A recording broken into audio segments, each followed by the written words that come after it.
Il y a quelque chose quand même qui frappe dans cette correspondance du professeur Moïse Kamto, adressée au résident permanent du FMI au Cameroun.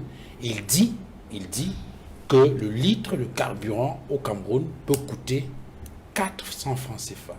400 francs CFA. On peut vendre le carburant au Cameroun à la pompe à 400 francs CFA le litre.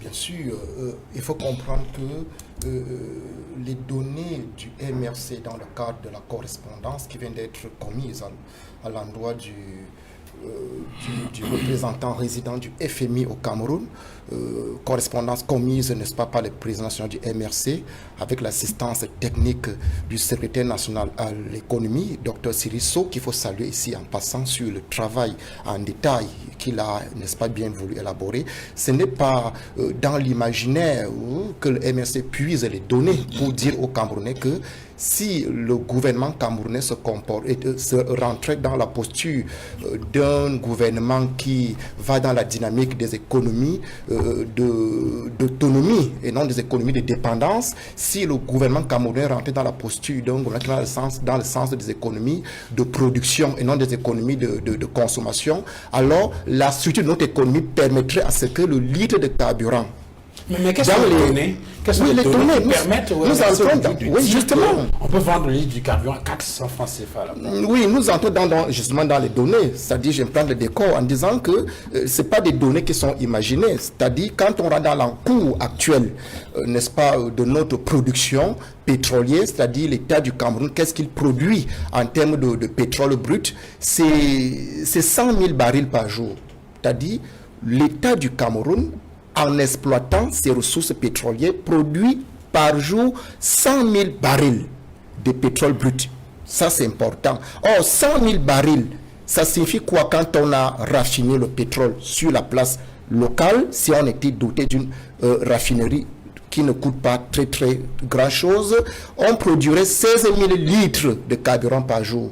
16 000 litres de carburant, le produit pétrolier et dérivé, ça veut dire le super, le gazoil, le pétrole en pan, le jet A1, le jet A2 et d'autres entrants. 16 000 litres chaque jour, tenant compte de l'encours de notre production, notre ressources. Cela fait l'équivalent de 477 millions de litres en un mois que l'État du Cameroun peut produire s'il raffinait son propre pétrole localement. Or, la demande locale ou nationale mensuelle est de 80 millions de litres de produits pétroliers et leurs dérivés. 80 millions de litres, c'est 6 fois en moins que ce qu'on produit par mois. Ça veut dire que nous sommes dans 477 millions de litres qu'on peut produire par mois, mais nous ne consommons que 80 millions de litres. Donc il y a un sixième qui peut être affecté à la demande locale et 5 sixièmes qui peuvent être vendus à l'état raffiné, donc avec une plus-value. Et la mise sur place des raffineries, la raffinerie coûte 1 sixième, voire 1 septième de ce que l'État alloue comme enveloppe chaque année pour, n'est-ce pas, soutenir le prix. Soutenir le prix à la pompe. Si vous prenez 1200 milliards ou 1000 milliards, 700 milliards l'année que l'État n'a rien fait, 700 milliards, c'est déjà 2 ou 3 raffineries. Parce que la raffinerie high-tech, quand vous regardez le prix de raffinerie au Nigeria, vous regardez le prix de raffinerie dans les pays du Golfe, c'est dans les 200 milliards à 250 milliards au maximum. Les raffineries dernier format, donc utilisant les dernières technologies. 1200 milliards, ça vous fait pratiquement 5 raffineries. Donc le MRC, en présentant ces chiffres, voudrait que les Camerounais comprennent qu'il n'est pas question pour nous d'avoir aujourd'hui un prix du carburant qui va 2 fois que celui qu'on aurait dû avoir si notre économie était structurée à être une économie de production et non une économie de consommation.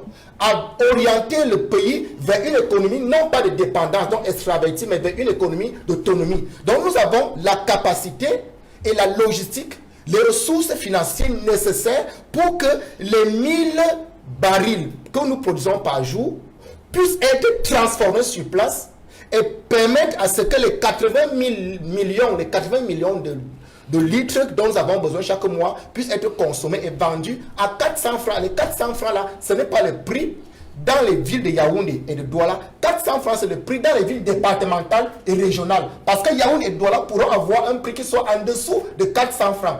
Dans les 385 ou 390 francs.